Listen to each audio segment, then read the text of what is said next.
All right, we are live. Two flipping dudes. Chris, my co-host here. Welcome, Chris. What's going on? What's up, Jason? Happy Thursday. It's good to be back on our normal time, Thursday evenings. I know we are reverting back to our Thursday nights, as mentioned. So that those of you that may be joining us for the first time, this is the normal night that we'll be going live. So we did Wednesday last week for the holidays, but Thursday. How's your week been, Chris? It's been a good week, busy.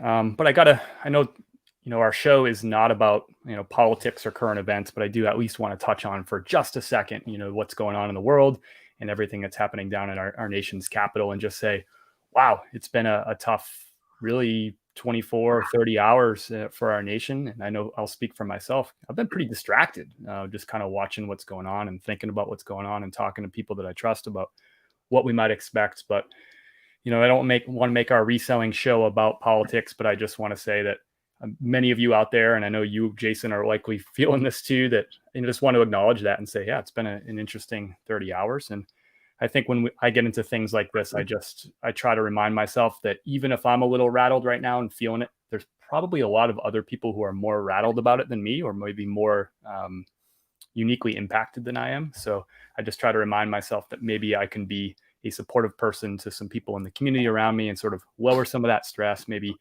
take some of the gasoline off the fire, so to speak. So that's just kind of where I'm at, and speaking my piece on that. I'm just trying to, let's just have some fun tonight. Let's talk about some reselling. Let's learn something, and let's spend good quality time with some people that we care about. So yeah, couldn't agree with you more, Chris, on that. I just there's just what your words on taking the gas off the fire. I think that is really important in today's age, especially real time right now. Just being diffusers and not people who are blowing things out of proportion. So absolutely. So what's going on how's your week been, Jason? It's been good. It's been pretty low key. Had a really good thrifting run this week, probably one of the better ones that I've had.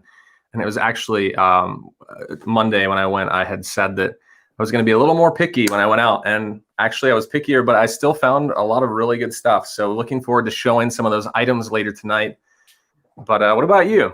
Good thrift days, good sales. What's going on? Yeah, settling into my new routine. So that means thrifting on Monday and Wednesdays. And I had a pretty good day on Monday, and then I had a great day yesterday. Yesterday was a marathon day. I was out from 10 until 5, hit 4 thrift stores, hit a couple of new thrift stores that I haven't been to before. So that was fun. Wednesday is always a big day for me because locally Salvation Army does 50% off clothing.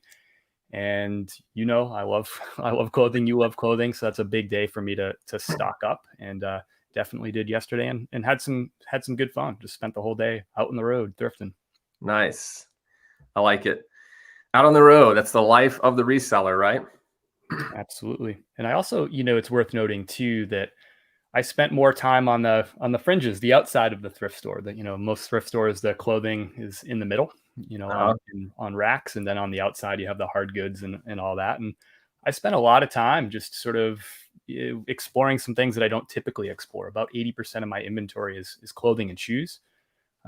So I've always picked up a little bit of this, that, and the other thing, but I've just been putting some more time into learning and exploring, and it's been fun. Like, just like picking up things. I'm like, that thing looks like it might be worth money. Let's flip it over. Let's see if I could find a brand name. Let's look it up, do a little bit of research. And yeah, it's fun. It reminds me of garage sailing in the summer months when you get a chance to see all sorts of random stuff. So.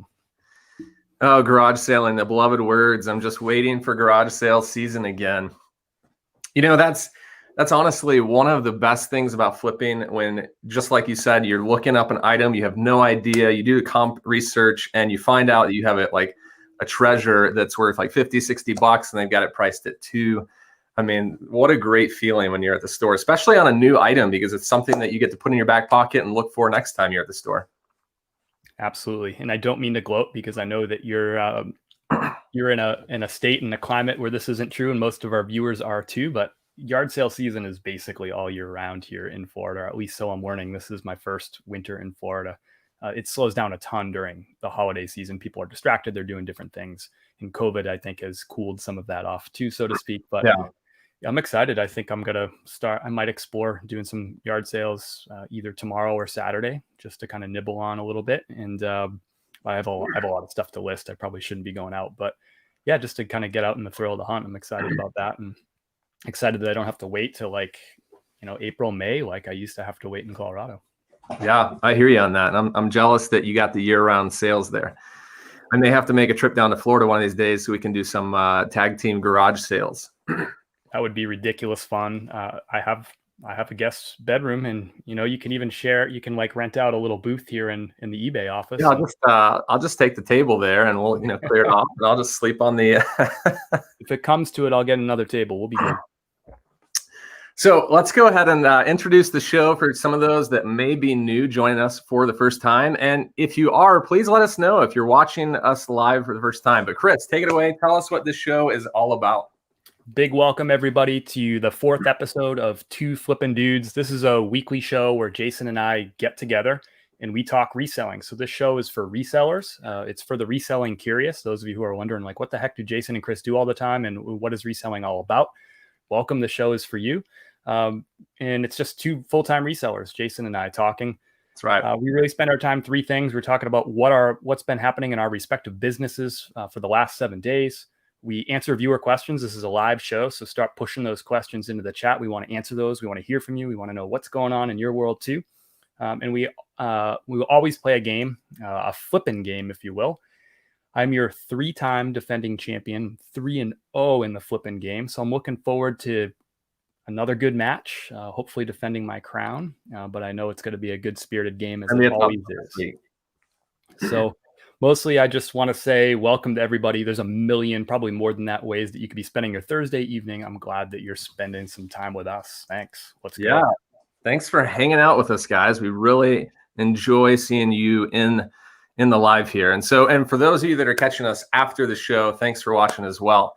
You can always chat. You can always comment in this YouTube video, and we'll do our best to get back to you as quickly as possible if you have questions.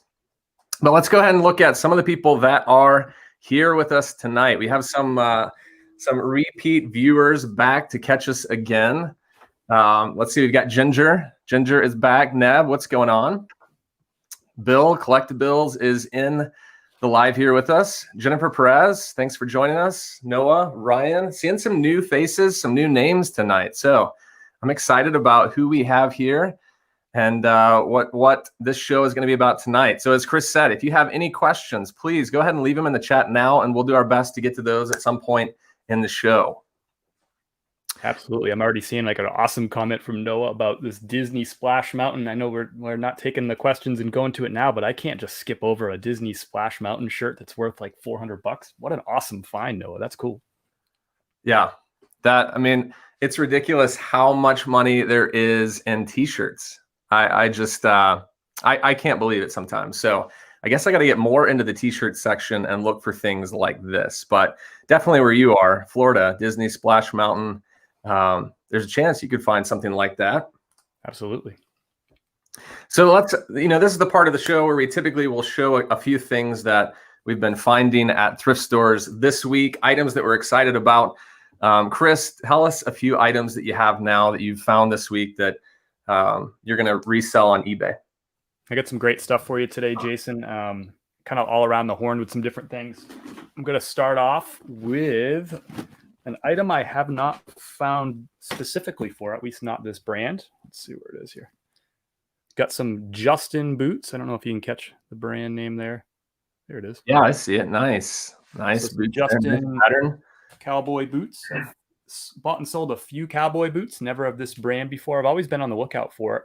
They're not in the bestest of condition. They definitely have some wear. They're definitely a little rough, but yeah, comps, I don't know, $40, $50 on the lower end. And I will list these on the lower ends because they're a little rough. I don't know. I might even like boot polish them up, make them look a little bit nicer, or I might just list them on the low side and get rid of them. We'll see. Yeah. How much did you say you paid for them? $7? Sorry, I paid $9 for those. That's still good. Still good. Oh, absolutely. I got another one for you. I've bought and sold roller blades before. I like buying and selling roller blades. This is a pair of Spirit Blades XTW, a woman's version. Roller blades are typically selling, as long as it's that roller blade brand or another good brand, I'm typically getting around the $30+ mark, and then shipping on, I charge the buyer for shipping on those too. So I think I paid $7 for those. Nice. You know, I've never picked up rollerblades at Goodwill to resell before. I see them, but thought about buying them for myself, but I haven't picked them up before. I usually only find them at garage sales. I don't typically find like nice ones at thrift stores. So nice. Let me show a couple items that I got this week. I'm going to go full screen just so people can see more of this. I picked up this bowl for $6. It was originally 12 at half price, and the brand is there it is, Pier 1. This is an item that those of you that have been following me, I love picking up this stuff, this dinnerware stuff. This is a large serving bowl. And though I couldn't find an exact comp on something like this, I typically know with large serving bowls from having sold in the past that something like this will go for around like that $30 to $40 range on a $6 item. So excited about that pickup this week. And let me show you another non-clothing item since we're kind of going with that. I picked up this baseball glove. And one thing I'll say with baseball gloves is, aside from like the brand, you can see this is a Rawlings glove. Looks like it's a softball glove. You've got the pink trim here, and it says fast pitch on the inside. So this is a women's softball glove. Paid $3 for it. I don't know if this was half price, but it doesn't matter. And typically with gloves, you'll find like right there, you'll see the WFP 120. And then under that, I don't know if you can see it, there's the size of the glove right here. So I usually put those in the listing, but for something like this, I can get around $25 to $35 on a baseball glove. And I usually stick with the adult sized gloves. So try and stay away from kids, but those are two exciting things that I picked up this week at thrift stores that I'm looking to flip for some profit. Nice ones, man. I like you nibbling on the outer edge of the thrift store too. I'm fringing as well. You know, you got to get out. You got to get in the wild. You got to get into unfamiliar territory. All right. Well, then let's stay on the fringe. I got something else for you.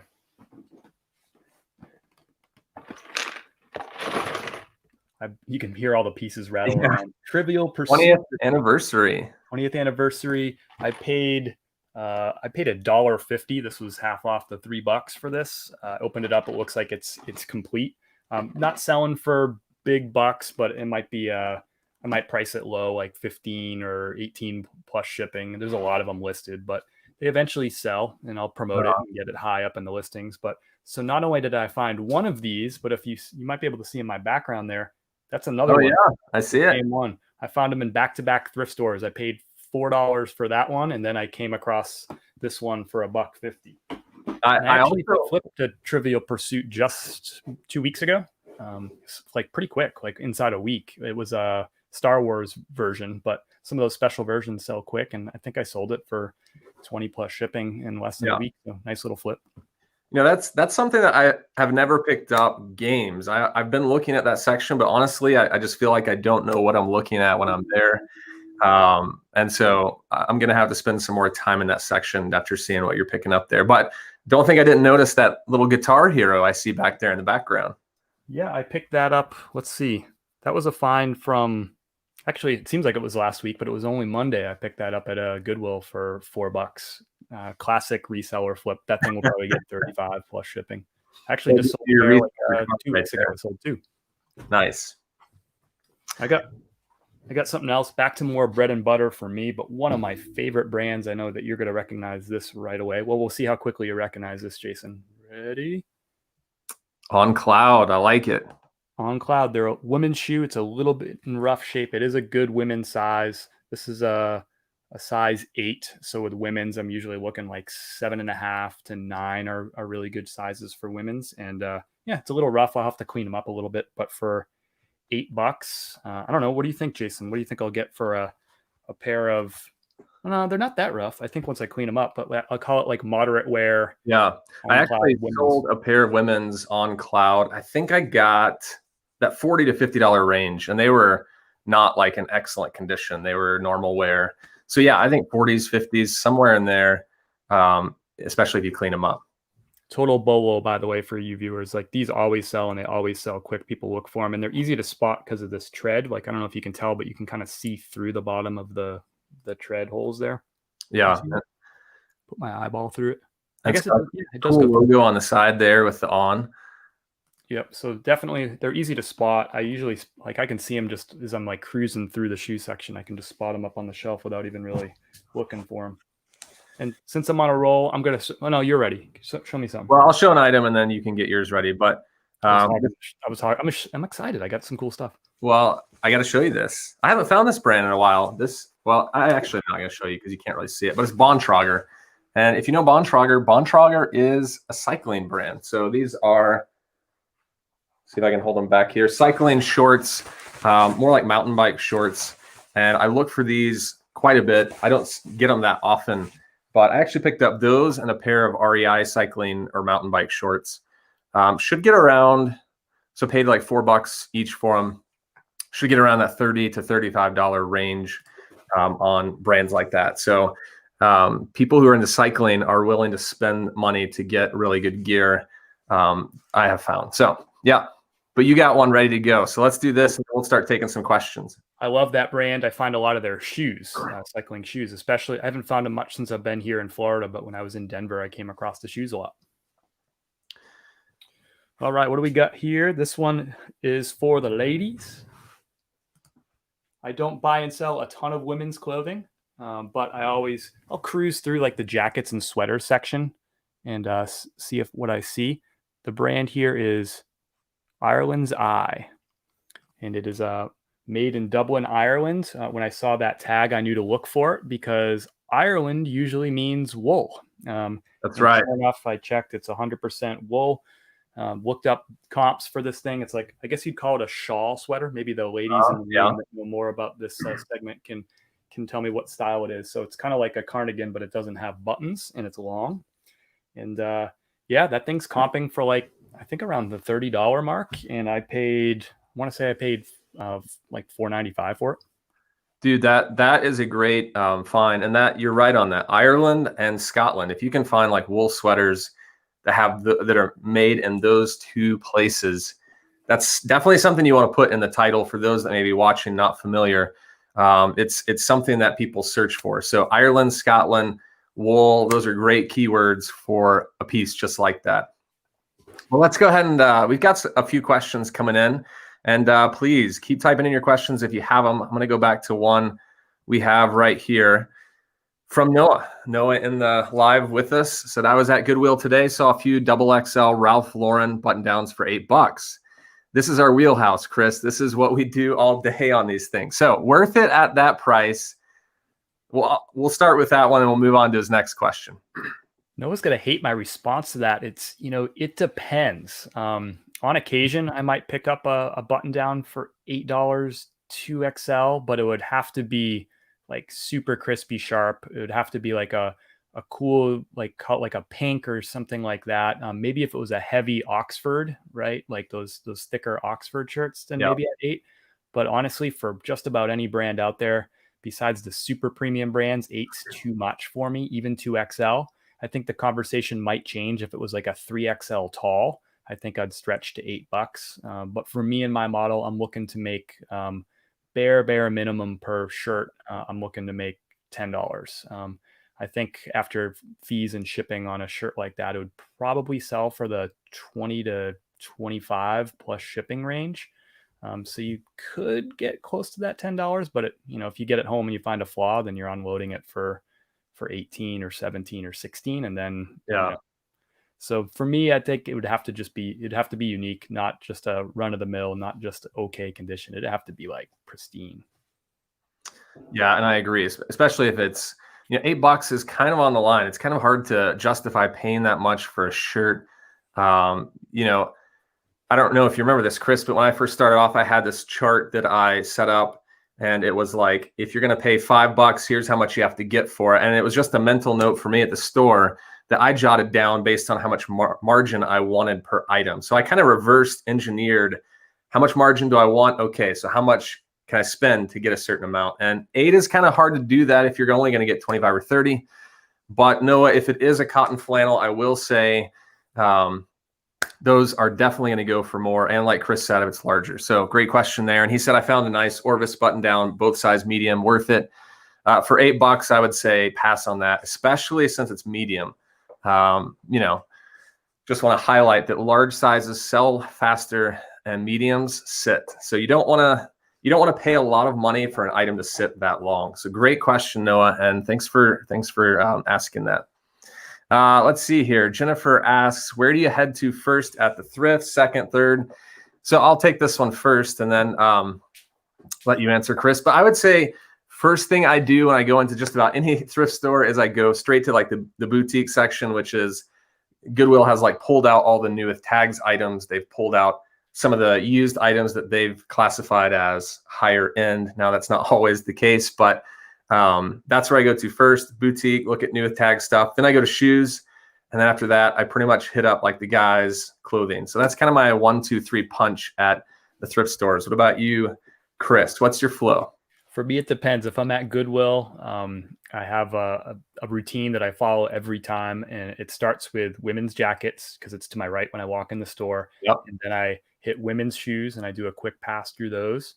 And then I shoot across straight to the other side of the store, and I hit men's long sleeve shirts. That's 1, 2, 3 in Goodwill. If I'm at a Salvation Army, it's typically a little different because all those stores are set up a little different. I'll typically go straight to men's shoes and then move on to men's long sleeve shirts, then men's short sleeve shirts. Nice. Ginger asks, anyone seeing sales drop off the past few days?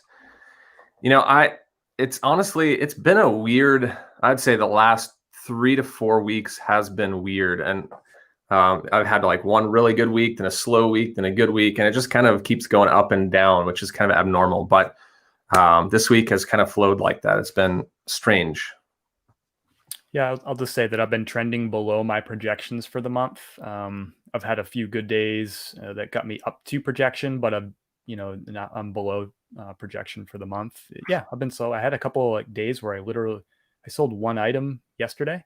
Which is like really uncommon, and that made me actually like look up. I wanted to know when the last time I got a goose egg was. I didn't look any further back than December 1st, but I haven't had a goose egg since December, like sometime before December 1st was the last goose egg I had. But yeah, I had one recently in the last year, I think, and I hadn't had that happen for like a year or two. I mean, I think since I went full time, and it was one of those things where it's like, what happened? Am I okay? Makes you question things just a little bit, but yeah, it always bounces back. You may sell 14 things in one day, one thing the next. If you just play the averages, it always comes out. Well, I should say it usually comes out. So Ryan asks a great question. Do you counter offer all offers, even low balls? Chris, I'll let you take that one first. Absolutely. If it's I'll just say that anytime. I don't even if the person keeps coming back with the low balls, I'll just keep countering with prices that I'm comfortable with selling the item at. What's up, Ryan? Thanks for joining the show. Appreciate you hopping in. It's my homeboy up from New Hampshire. Hope you feel better soon, brother. Nice. Yeah, that's a great answer. Let's do this. I want to cut out for just a second and talk what you kind of mentioned earlier about talking about blazers and just what to look for. And then we'll come back and answer some of these questions that are coming in a little later, right before we get into our flipping game. So if you do have questions, please continue to put them in the chat. We'll get back to them. But for right now, I want to talk about something that I've been selling pretty well on. And it's actually something that I started picking up this fall. Chris and I have been talking about selling blazers and what to look for. And he actually asked me just to share a few things. And so I'll tell you what I look for when I'm kind of going through the men's like jackets, suit jackets, blazers, what have you. I'm definitely looking for corduroy. So I'll just show you a couple that I have. So this is like the first thing I'm looking for. I'm looking for these corduroy sleeves. These I've sold probably half a dozen of these around that $40 to $50 range. So if you know what to look for in blazers, you can definitely make some money. Most stores don't want to hold these for long, so they'll price them at like $6. You can flip them for 40 to 50. And especially if it's like now in the in the year. Colder seasons is what I'm saying. They sell faster. So we'll see how it goes once it starts to warm up. I'm also looking for items like this. So this is more of like, I honestly don't know the difference between a blazer and a sport coat. And I should say sport coat is more of like more casual, but as far as knowing what this is, I'm not quite sure. But this is Crown and Ivy. Blue is a really good color to look for. And I always am looking. So when I see this, you'll see them all the time. You'll see these sleeves. Check the brands before you just buy, and make sure to look up comps on items like that. That was Crown and Ivy. Definitely looking for some really good brands like Saddlebred is a good one, believe it or not. Orvis, if you can find like a corduroy blazer. Eddie Bauer is another great corduroy blazer. Stafford is a really good men's jacket as well. Show you another piece. Really? I'm surprised that you brought up Stafford, because I see Stafford shirts all day long and I never even give them a second glance. Maybe I just sneer at them, but it's strange because Stafford, Saddlebred, I will not pick anything else up but their blazers. That's it. And I've sold several. I'll show you a Saddlebred here in a second, but sold several of them surprisingly. So this isn't a Stafford, but here's another pattern that I think is Crown and Ivy. Yeah, Crown and Ivy. And this one has like the padded elbows. If you find this on like jackets, but also on shirts like flannels, this will give you an extra like $5-10 just because people want that padded elbow. So that's a nice touch on a men's blazer. So hear me out. I'm not saying pick up all blazers. And if you're new to that section and you're thinking about giving it a go, buy one, give it a shot, see if you get some bites on it before you just go all out and buy several. I'll show you one more. And I would say these have been selling faster. These and the corduroys in my store have been selling faster than some of the more generic, like all blue or brown. And these are these colorful blazers. So this is a Saddlebred blazer. I'll show you the tag there. That thing's beautiful. Isn't it? Oh, where am I? Doesn't matter. It's always flipped. Hard to get that tag on there. I've picked up several of these in like linen jackets, or it could be a polyester, but these bright colors really sell well and fast. Probably had 5 or 6, and this is the last one that I have in 2 to 3 months of picking those up. So look for those bright colors because they are unique, they stand out, and people will scoop them up. That one, you'd be big at the country club in that one. I know, right? I mean, that is just a bright. I feel like you need to have a glass of lemonade or an Arnold Palmer with that one. Ooh, yeah, absolutely. Also, I'll just add on that with blazers. Wool is kind of the wool in a lot of things is kind of the premium material. People are very are looking for wool. Gets a higher price. Lost my words here. So if you can find wool stuff, those sell really well. Polyester is great, but it's not as great as wool. And then bright colors. So one other thing I was going to add is, so for something like this, I would look to see, does it have 2 or 3 buttons? I'll put that in the title. This has 2 buttons. Most of them I find have 2 buttons. Obviously material, color, brand. And then believe it or not, I actually learned this by listing these things. This is a notch collar because you can see the little indentation there on the collar. So that's one of the item specifics that eBay will ask is collar type, and you can put notch if it looks just like that. So yeah, so for those of you that may be thinking about looking into that section, I'd say you probably have like 2-3 more months before people start to switch from looking at those things and buying on eBay. I'll probably still have a few sales during the summer, but it won't be like it is now. So something to consider. So some stuff that I'm hearing are, look out for those brands that we're already looking out for shirts, like the you had mentioned, like Ralph Eddie Bauer. Ralph Lauren is a good one. Ralph Lauren. But I also learned some new brands, like Saddlebred is something I wouldn't have thought about. Stafford is not something I would have thought about. Crown and Ivy is new to me too. Those are things I would have passed right by. So thanks for sharing those. I love elbow patches, so I'm already looking for elbow patches anyway. I know, and they're so hard. It's great. it's item scarcity too. I mean, there's a lot of blazers listed when you go up there for any brand. So to have something like an elbow patch, which Yeah. might take the total listed number down to 40 without patches, and then you might have 2 that have patches. So it's just going to sell a lot faster. Yeah. It's so exciting, whether it's a blazer or a shirt, when you see that padded elbow on the sleeve and you're like, what brand is that? You know, like it's kind of like a mystery box type thing. So we had a question come in on this collectibles. Had Jason, what style plaid is this? And I honestly don't know. Chris, do you know, what would you call this? Is this the it's not tartan, is it? I'm not sure. I think Collectibles wants to answer that question for us. I think was it you that shared recently a really great chart in one of our groups that had like it had like 18 different styles of plaid, and I just call it either plaid or check, and I don't really I don't get into any more specifics than that. Maybe on occasion if I'm feeling frisky I'll put gingham, but like that's, you know, I don't really know anything else beyond that. I probably should though, because that will help. That's a good keyword to help stand out in searches. So I should probably put more attention to that. I shouldn't poo-poo it. I think that, was it you telling me about window pane check this week?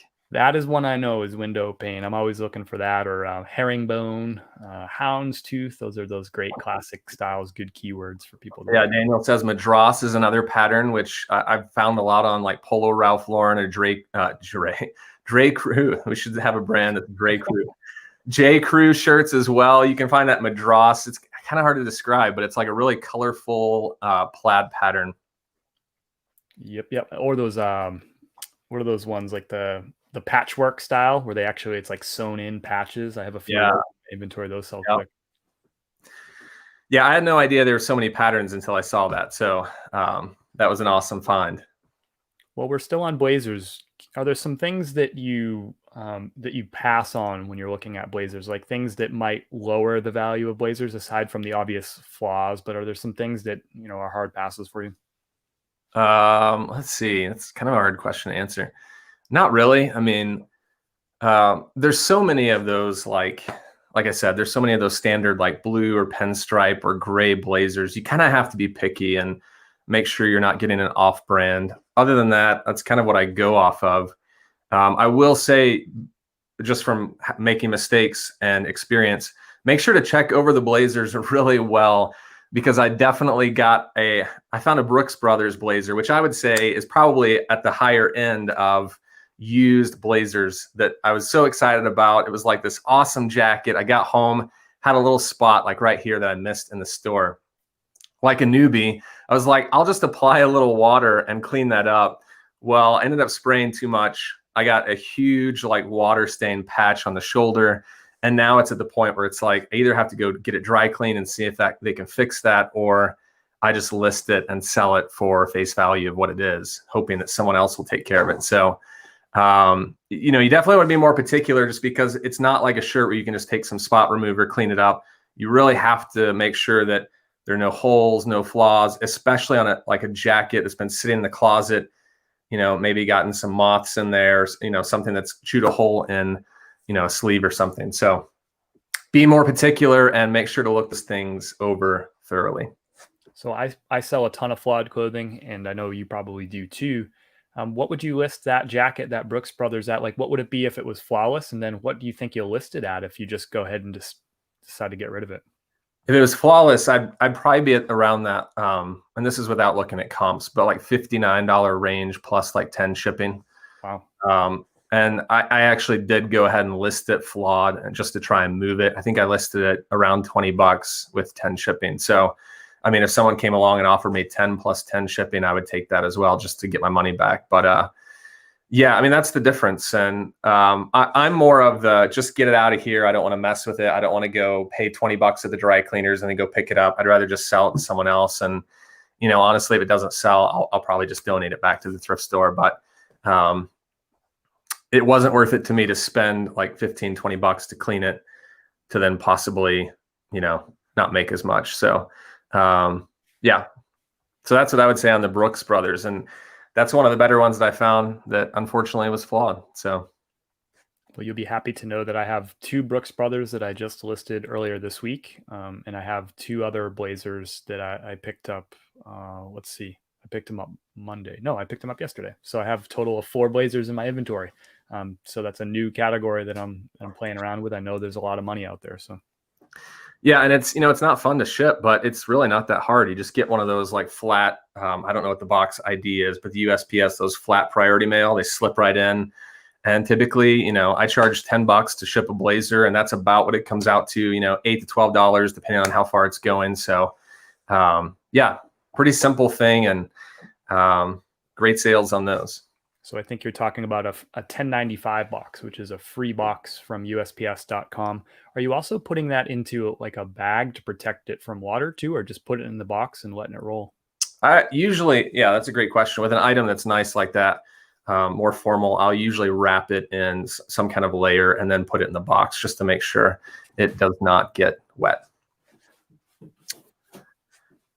Chris, are you familiar? Yeah, show us the box here. Those that are. This is a 1095 box. So that's, it's like slim.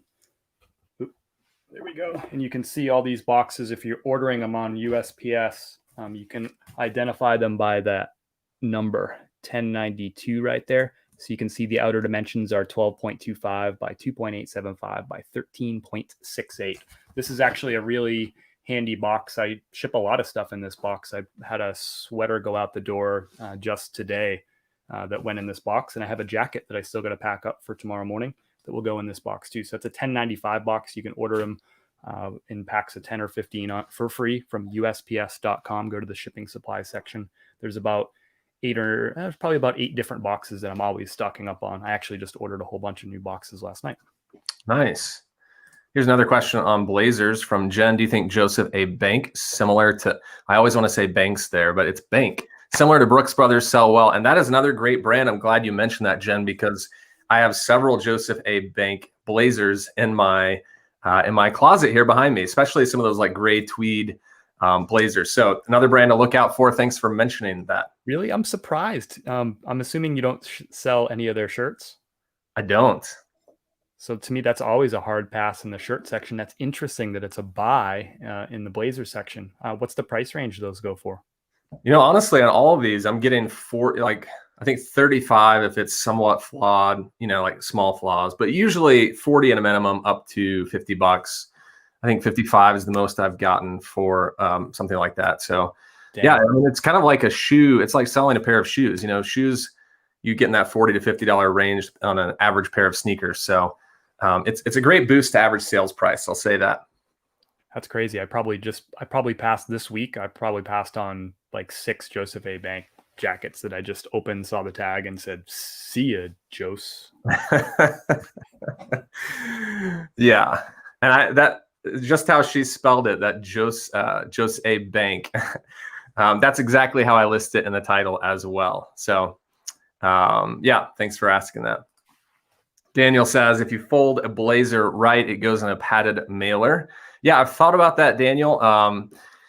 My only consideration on that is I just don't want it to come out wrinkled and the buyer to have any like bad first impressions. I'm guessing this hasn't happened for you if that's what you're doing. I mean, obviously, if that wasn't working, you wouldn't be doing it. So thanks for that tip. That is an option as well, especially if you have maybe a smaller blazer that's lighter weight. I guess you could roll it up and put it in there. Ryan asks, we've got time for maybe 1 or 2 more questions before we move on to our flipping game. Ryan asks, do you have a scale recommendation? While you're looking for that, Chris, I'll show. I don't remember if we have the same scale or not. Oh, we do. All right, check this out. We'll do it at the same time. Smart way. Yeah, I mean, I don't think that this is the only scale I've ever had, so it's tough to be like a recommender of scales because I haven't used a variety of different scales and brands. But I think I paid $25 for this. I bought it off of eBay, which is a good idea for anybody who's stocking up on supplies and building an eBay business. Why not buy stuff on eBay and get positive feedback as the buyer? I think we talked about that some last week. But yeah, I mean, the reason I like a scale that's like this, even if you don't get the smart way, is this thing to, this is on a cord. So it doesn't have the weight built in here. And that comes in really handy when you have big items that you're weighing, like that Guitar Hero guitar would be really it would be hard to read the scale if I had that, if the Yeah, I know. Digital readout was right It's there. covering up the display. Yeah. So I love having that wired display, but honestly, anything as long as it has, just look for a postal scale, get the cheapest one, and make sure that it has like pounds and ounces, and just look at how many pounds it goes up to. I think this one goes up to like 80 pounds, but think about what are the items that you sell, and like how much weight are you going to be able to put on it. I think 80. I've had nothing that was even half of 80 pounds. So Yeah, and Ryan, if you're looking for a scale in my channel, you can find in the videos a link to that scale if you're interested in that one. I mean, like Chris said, it's not the only one that it will get the job done, but it is a great one. It goes from 5 or 6 ounces all the way up to 60, 70, 80 pounds, something like that. I've never gotten to the top there. But yeah, if you're not worried about like the smaller end, you just need like 6 ounces and up. It's a great scale. So it's like $30 on Amazon, and can't go wrong with that one. So. And Jason won't say it, but I will. If you click on any of those links in Jason's down below on Jason's channel, any of those links that supports Jason's channel and supports our show, because he gets a small piece of the action when you click on those links. That will be the same price either way for you. It just means that he gets a little bit of that affiliate money. So as you're stocking up on supplies and all that, not only does Jason have all the items that he recommends and uses, but you can click through right to those links and it's nice and easy. Touche. I agree. I don't know if that's a touche or just a here. I don't think so. A flip and flop. That's a good one. I like that. All right. Well, while we're on, we'll make this the last question going into our game here. So while we're talking about scales and weighing, Maria asked, do you weigh everything before listing, or how do you calculate shipping when listing? Shipping is such an intimidating category, especially for new resellers. And Maria, I don't know if you're a newer reseller or if you're even reselling at all, but I honestly, I don't weigh really anything unless I think it's on the verge of over 1 pound. That's kind of the measurement, I guess, that the weight, I guess, that I need to know whether I'm going to do priority mail or first class. So if I have a pair of jeans and it's kind of right on that line there of could be a pound or more, I'll go ahead and weigh it. Other than that, once you've started shipping enough items, you kind of get an idea, especially with clothing. It's pretty easy to calculate, like a t-shirt, it's going to be under 8 ounces, a button down, it's going to be under 12. A pair of pants, is going to be a little heavier. You kind of get an idea of how much things cost, and then you don't really have to really guess there. And if you're doing calculated shipping, obviously you're going to have to include accurate measurements. But I just do a flat fee. So a shirt, $5. That's kind of the average price that it's going to cost me to ship a shirt. And of course, sometimes it's going to be $3.50, and other times it's going to be $5.75. It always averages out. So. That's a great question, Maria. I don't know where you're at in your reselling journey, but I'll say Jason's speaking on it as if he's been doing this forever, which he has. He's got great instincts for it. I'd say first starting out, what I did was I used eBay has the option that you can use calculated shipping. You can hit that checkbox, or you can say flat shipping, and then you can put in the rate like $4.50. I'd say when you're getting started, there's a lot of things that you're going to be learning in the business and you're going to be trying to take in. I'd suggest using the calculated shipping and weighing the items and adding whatever, you'll start. What you can do, and I did this early on too, is I started weighing like the packaging that I would typically ship things in, so that I would know, like, if I weighed a shirt and it was 8 ounces, based on whatever packaging it would go in, it might weigh 9 ounces, right? And I would do that to enter that stuff in and use calculated shipping when you're listing the item. But as you move on, you're going to become like Jason. Your hair might grow as long as his too, the beard too, hopefully not. And then you're going to be able to just sort of like eyeball things and know, I can pick up a shirt and be like, ooh, this one's going to be probably 13 ounces. And 13 ounces is one of those thresholds where you jump up to the next price category. And that will cost like $5 to $6 in that range, instead of from 4 to 5 if it was from 9 to 12 ounces. But you just sort of start getting that instinct, because you start holding a lot of folded clothes, and you start getting to know it. And once you start putting stuff out, you'll get an instinct. Yeah, and she did clarify she's just starting and so excited and nervous, and that's a great place to be, Maria. Honestly, Maria, you're gonna make a mistake or two about shipping, and that's okay. It's gonna feel like the end of the world. You're gonna feel really dumb. that's just part of the learning process. It's actually the best way to learn, is just to get in there and do some things right, and then do a few things wrong too along the way. And that's the best teacher. We all remember some of those early shipping mistakes, and that taught us, and we can like think back to those things. So don't let shipping intimidate you. It's something that it's just a hurdle, and you'll get over it like everybody else that's reselling. None of us were like, I didn't work at the post office before I was a reseller. You know what I mean? Like I never shipped anything. So yeah, while you're getting the game ready, Chris, I'll just add on to that. I remember going to the post office. This was before I was full-time, before I was shipping from home. I was dropping all my packages off. I went to the post office to actually print the label, and I paid $14 to send a pair of pants. And now I could obviously send those for $7.52. So, I mean, imagine, when I figured out the padded flat rate envelope, I was like, where has this been? Well, how did I not know about this? And so, those are the ways that you learn, is by just jumping in, making a mistake, and going, oh, I could have paid a lot less for shipping on that. I'll get it next time. So glad that you're jumping into reselling, and welcome to the journey. So it's going to be a lot of fun, and definitely keep up with us and let us know how it's going for you. Yeah, right on, for sure. All right. Time to play a flipping game? Let's play the flipping game. You read my mind. Let's play a flipping game. So this is the fourth episode and the fourth rendition. So what we have is 5 questions. We're asking about sales and pickups or purchases over the past 7 days. And actually this game, it's the last 8 days, because we did last week's show because of the holiday on Wednesday. So over the last 8 days this time, it's Jason versus Chris, and one winner prevails. You're looking at your 3-time defending champion right here. It's always fun. I think every time the score has been 3-2. Just a quick update from last week's scoreboard, or a reminder. Jason with the shoes 2, Chris with the shirts 3. Another close game. I think it's been 3-2 every single time. The last, we're going to need some viewer interaction for this one. So our last question, you're going to decide the winner of the last question, and that usually decides the game also. So should we jump right in? Yeah, let's jump right in. And why don't you just biggest sale first? Okay. So let's get it up here. Biggest sale. Chris, why don't you just this week just show, you'll be the first one to go, and I'll go last. Sounds good. I got my screen ready if you want to share it. All right. It's all yours. So this just sold here a couple of hours ago, actually. This is an Under Armour ski jacket. Sold for a total price of, I accepted an offer for $100, so $88 plus 12 shipping. That's my biggest sale of the week. Wow. That's a great sale. $100. All right. Can you see that there? I do.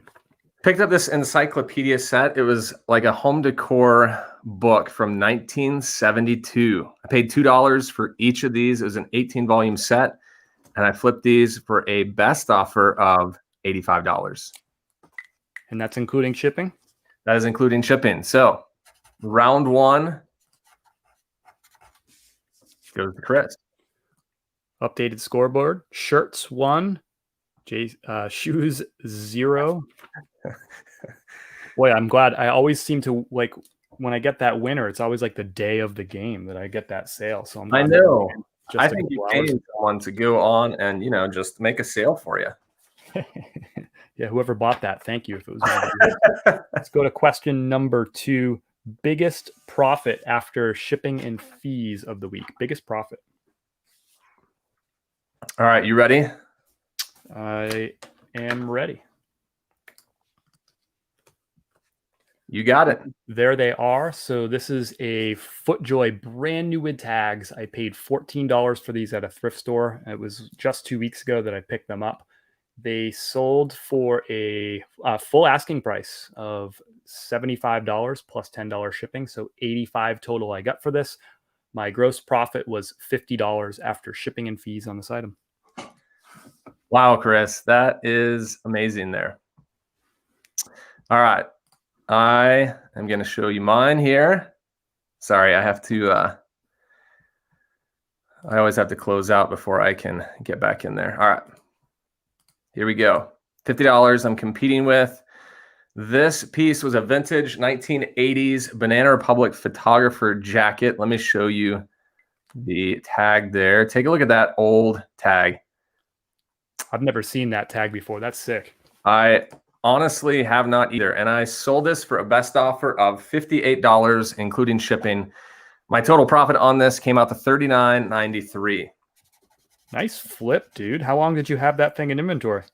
I'd say probably, I think, a month and a half. And it was something I was like, is this red color going to sell? And it did. So I was very pleased with it. Right on. Good one. Oh, nice sale. I took round 2 also. So shirts 2. Starting off just like last week. Shoes 0. I'm always worried about those ones because you have like big sales. I always expect that I'm going to lose those ones.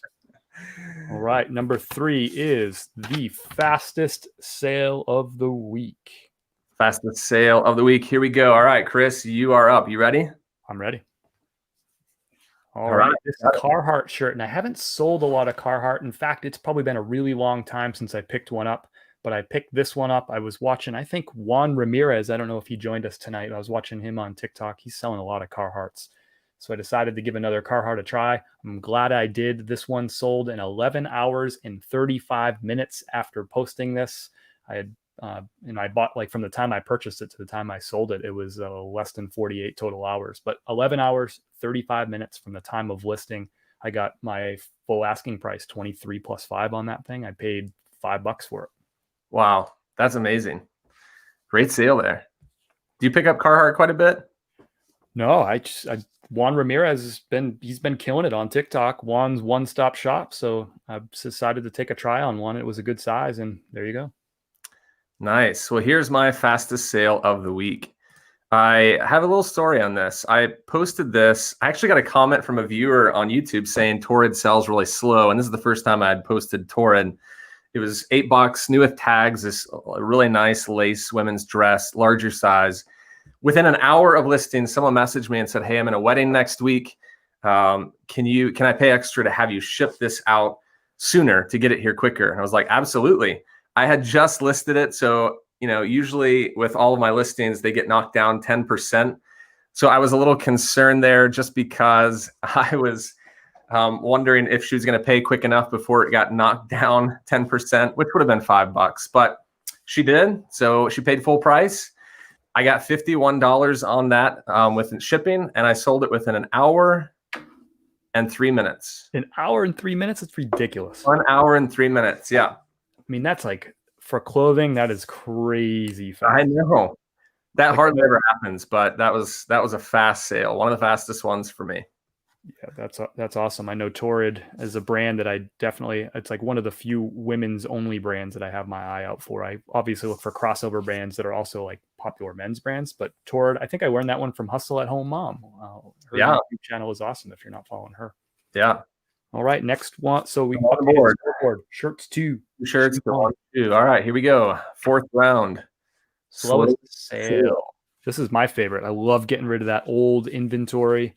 There it is. This is the 3rd time I've sold this helmet. The 3rd time I've sold it in the last, I'd say, 2.5 weeks, which is crazy because I bought 3 of these. 400 and I got the number here. 493 days ago, I bought these at a garage sale, and I actually always have entries for the game from that garage sale. When I bought like $800 worth of stuff from this garage sale. It was ridiculous. And I bought 3 kids helmets. All 3 just sold over the last like 20 days, but I had them for 493 days, and then they're all gone now. So you can't use it next week because there's no more to. I do have another youth helmet. It's just a different brand. It's like an audio. I forget the name of the brand, but yeah. So maybe you might see a kid's helmet again in coming weeks. Hopefully next week. That would be sick. All right. That was a good sale. My slowest sale of the week. This vintage Orvis button-down shirt. Great color here. I mean, it's very distinct and unique. You're looking for a specific buyer with that color, but it was men's medium. That thing is beautiful, though. What'd that sell like in 5 minutes? Like, that thing is awesome. I wish it had sold in 5 minutes, but for the sake of this game, it actually drug out. So I can't remember. I think it was Ryan or Noah asking the question on those button downs. Here's a reason why we don't pick up mediums as much. This one sold 630 days after listing. What? So almost 2 years. I think it goes back to like April of 2019. How can anybody see that listing on eBay, even if it's not their size, and not buy it. That thing's beautiful. I am a size medium too. I honestly thought it would be like a fall, like right before Thanksgiving shirt someone would pick up, and just sold. So 630 days. And Chris, this is the first time that this has happened, I believe, that we've gone into the last round tied 2-2. I think that is right. So this is big. I'm pumped, but I'm ready with this one. I'm locked in, and I know I'm going first, right? You are going first, but we need to set up those of you that are watching. Chris and I are tied 2-2. You are going to decide the outcome of this round and the game. So we've got the coolest find of the week. And after you've seen both of ours, you're going to vote J for Jason or C for Chris on which of these two items do you think is the coolest. Can be based on whatever you think. So it doesn't necessarily have to be the biggest profit item. It could be your favorite item, or just something that brings some nostalgia, whatever it might be. You decide what the criteria is. What is the best pick? This is going to decide the game. It is. All right, I'm going first. All right. I'm feeling good about this one. Check this thing out. It is called the Graduating Flirty Flasher. Right. I'm trying to see if there's a year on it. Oh man, what is that thing? It's definitely vintage, right? So here you go. There's a whole series of these called Flirty Flashers. It plays Pomp and Circumstance, and you got to put some batteries in it. I got to test this. I just picked it up yesterday. It's sold at CVS back in the day for $14.99. I think you can see that. I picked it up for $3.99 at Salvation Army yesterday. It is new in the box, but here's the best part.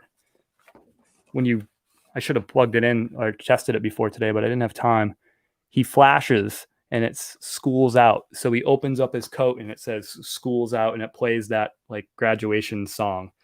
But yeah, I picked it up for $4. There's no comps for this exact one, but there's other flirty flashers that have sold for like typically in the $25 to $35 range, like brand new like this. So had to pick this up. Super cool. Look at that. I love that piece. Hat, nice pair of sunglasses like you got to wear when you're out at the graduation, like outside. And of course, it's so hot out there. You don't want to have anything more than your birthday shoes underneath. I don't know. What, short pants, maybe. Yeah. Yeah. Nice. All right, you ready for this? I'm ready. This item I'm about to show you, I paid $4 for. I got out of the clothing section, found it. When I picked it up, I didn't realize how much it was going to go for, but these sell for that $40 to $50 range. So about a 10 times my money there. And let me show you what I got here.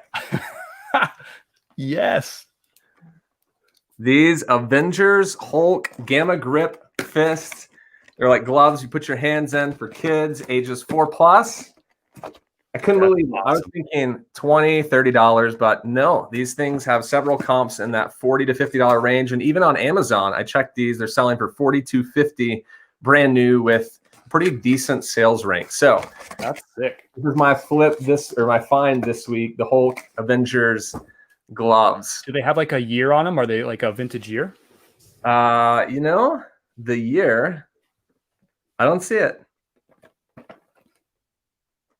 Yeah, I see a bunch of numbers, but I don't see what year. Oh, crap. I found the year on mine. That's crazy. It's older than I thought.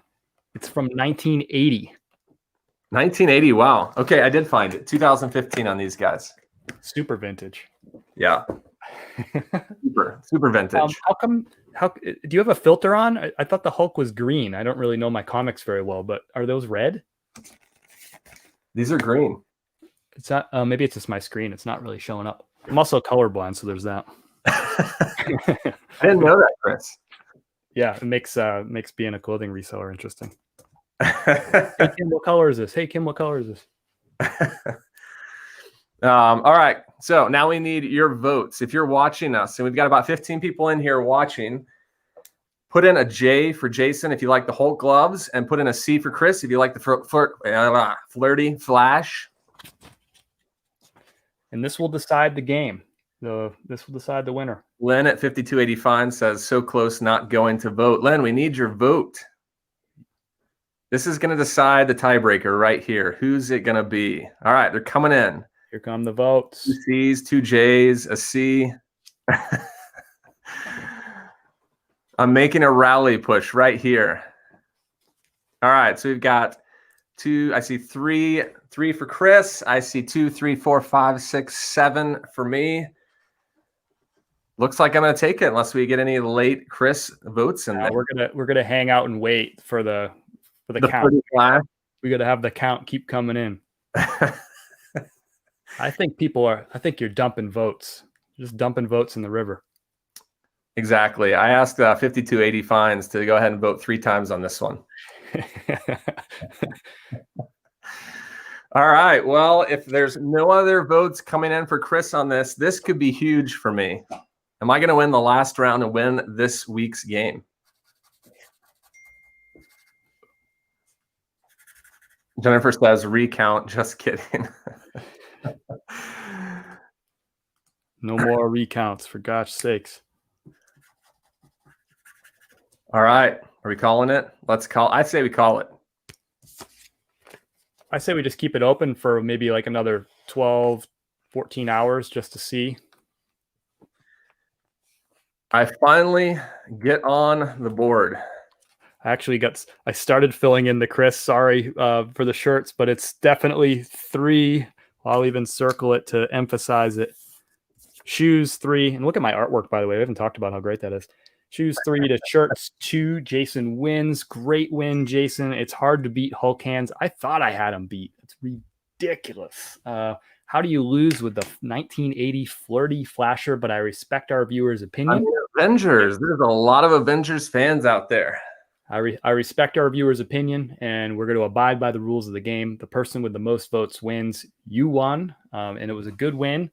And you are now the champion, the first champion of 2021. So maybe this is turning out a new leaf. 2021 champion right now, defending next week. All right. Well, that was a great game, Chris. Had a lot of fun. Absolutely. This takes us to our last question of the night before we sign off tonight. And it is, what is a New Year's goal that you have for 2021? So we'd love to hear from you, those that are watching. Let us know in the comments. What's a New Year's goal for you this year? Chris, what about you? Yeah, for me, I don't really do these like January 1 resolutions, right? I like to, as the month goes on, I like to kind of spend some time reflecting and thinking about things, and I sort of add some goals as the month goes on. Usually have them ready like in the middle of February kind of thing. It's just weird. That's how I do it.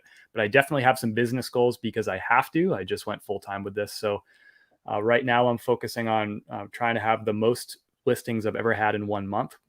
So I'm shooting for 255 listings by the time February 1st rolls around. And then my secondary goal for that, my more medium term goal, is to reach 800 active listings by March the 1st.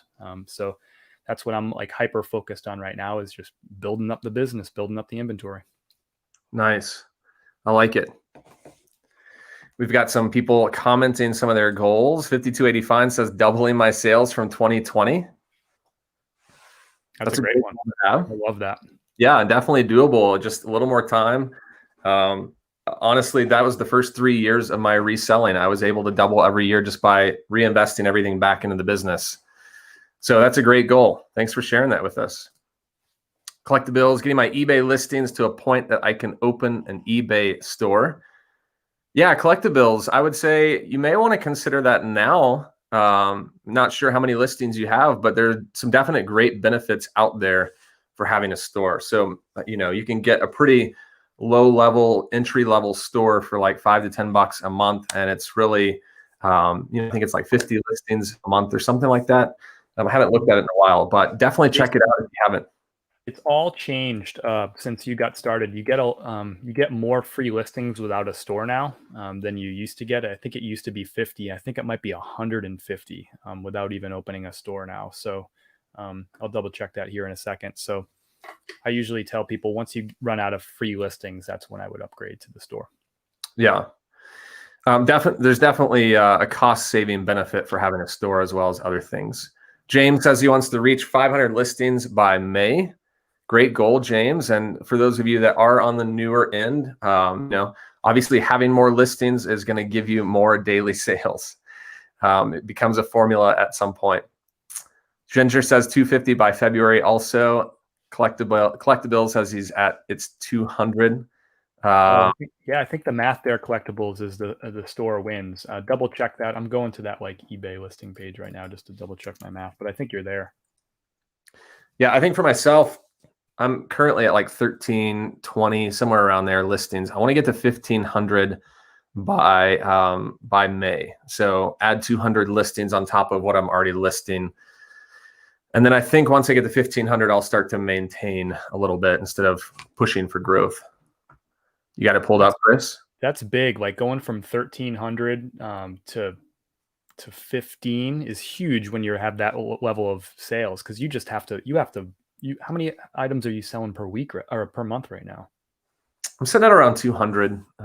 So yeah, I'd have to list. I'm averaging about 250 to 300 listings a month. So that shouldn't be a hard goal to hit, but I'm also trying to be a little smarter and not just go for volume every time I'm at the store. I'll give you a sec to pull it up. I know you were looking for it. So I did find one important tidbit of information. To get that starter store, you get 250 free listings for opening that store. Oh, okay. Trying to see how many you get. Looks like you get 100 for a new store. If you don't have a store and you just have an account, you get. Let me see. Standard fees. Oh, it's 200 now. It's 200 now. Wow. Which is a lot more than when I got started. So you get 200 free before even getting a store subscription, 200 for just having an account, free listings. And that's for the, for best offer or yeah. Yeah. And, obviously the higher up you go, the more benefits you get. You get things like, and honestly, I've never had eBay changed it since I started my store, but they added a lot more levels. It used to just be like 3 levels. Now I think there's 4 or 5.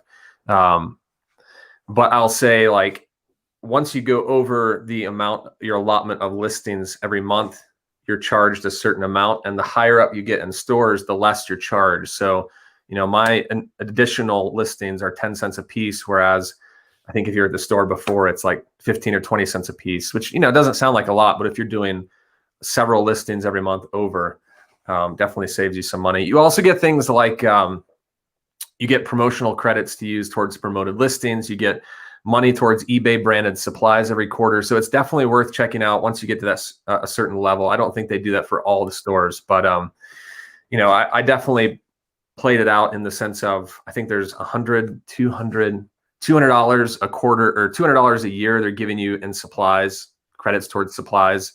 So if you subtract that from the cost of the store for the premium store, it really doesn't come out to that much at all. So do some analysis there. But yeah, I think, Bill, that you'll get to that point, and excited for you to get a store because you can do some things with that as well. And here's the easy thing about it, Bill, is when you go to hit list, like right now, every time you probably don't even notice it, but when you're submitting a listing and you hit that button, it's telling you that it's a free listing. The moment that you go over that 200 listings, it'll let you know, and it will say it's going to cost you, I think, 35 cents for that listing. So you'll know, and then you'll say, cool, why pay the 35 cents? At that point, you just literally go and subscribe, and it will literally take you less than 5 minutes to do it. I just upgraded my store from the basic level, which is the second level. It goes starter, basic, and then premium. I just went from basic to premium. But that first subscription is only $4.95 a month if you commit to the year. So as soon as you hit that 201, it'll let you know. It'll say, this will cost you 35 cents to list. Just go ahead and open that store. Yeah. And, the saving that you're getting if you commit to a year, you don't have to pay it all up front. You pay it monthly, but you're just committing to have a store for a year. So, you can definitely save some money, and you don't have to pay it all up front. You can just go month to month. So things to consider. All right. Well, Chris, this has been a fun show. First one of 2021. Yeah, it's gonna be a good year. I'm excited. First year being full time, I'm gonna try to double my sales again this year. I tripled them this past year, which is ridiculous. I don't know if I can triple them this year because as the number gets bigger, it gets harder to double and triple. But yeah, what a cool show, fun show. I love the interaction. Just always tickled that folks have a million things that they could be doing on this Thursday evening, and they just want to hang out and talk reselling with us and just hear us, just kind of show off some cool stuff that we found and kind of show off some sales that we had that we're proud of, that we worked hard to get. So appreciate everybody hanging out with us. It's good to spend some time with you too, Jason, and maybe hopefully a nice distraction for some folks from some other things that are going on. I know it's certainly distracted me, and I've enjoyed it. I've enjoyed it as well. So those of you that are still with us, next Thursday night at 8 Eastern, 7 Central, we will be here to do Two Flippin' Dudes just like we've done tonight, to jump in with you, answer questions, talk about things selling, and just have some fun. So please set a reminder, come back and join us again next week so that we can continue to have fun again. And if you go ahead and subscribe to Jason's channel, when we go live, you'll get that notification that we're live. So if you haven't followed Jason yet, go ahead and do so and take in some of his content. It's ridiculous. You want to know how I learned to be a reseller? I watched Jason on YouTube, like literally, and a number of other people. So take in this content. You can make some money. I'm going to shout myself out. Why not? If you want to get more of me between now and next Thursday, you can find me. My handle is Chris@Peak, both on Instagram and TikTok. I do daily TikTok videos and Instagram videos, just sharing stuff that's going on with my business. And might I say, darn good at those TikTok videos. So check him out. Jason, congratulations on your victory tonight. I'm going to sleep well tonight. Big win. You had some fast sales, you had some epic slow sales, and Hulk hands to take the win. Thanks to the audience. You gave the title to Jason, and I know he appreciates it. All right, guys. Well, thanks so much for tuning in this week. We'll see you next week. Have a great week reselling. Peace out. Peace.